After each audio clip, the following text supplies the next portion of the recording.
చాలా మందికి ఉన్న మైండ్ సెట్ ఏంటంటే సేవ అంటే నేను బలిపీఠం మీద నిలబడాలి, నాకు ఒక నల్ల మైక్ ఇవ్వాలి, నేను తెల్లబాట్లు వేసుకోవాలి, నా ముందు కెమెరా ఉండాలి, నా ముందు జనాలు ఉండాలి, అదే సేవ.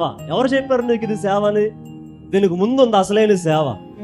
నువ్వు ముందు మైక్ పట్టుకోవాలంటే దానికి ముందు చీపురు కట్ట పట్టుకోవాలి. నువ్వు అక్కడ కుర్చీలో కూర్చోవాలంటే అంత కొల కింద కూర్చోవాలి.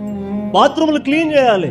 వాళ్ళు చాలా మంది సిమెంట్ పని చేపిస్తున్నారు మా వాళ్ళతోటి, వంట పని చేపిస్తున్నారు మా వాళ్ళతోటి. అపోస్తుల కార్యాల్లో ఏముంది? అక్కడ ఏం పని చేసుకుంటున్నారు వాళ్ళు? 7 చెప్పండి.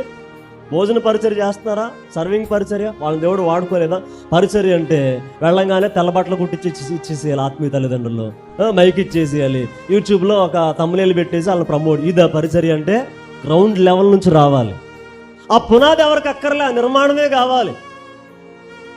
తొందరగా వాళ్ళు ఫేమస్ అయిపోవాలి, తొందరగా వాళ్ళు పబ్లిక్ అయిపోవాలి. అందుకే నేను ఎప్పుడు చెప్తా ఉంటా, తొందరపడి నడిచేవాడు దారి తప్పుతాడు ఖచ్చితంగా.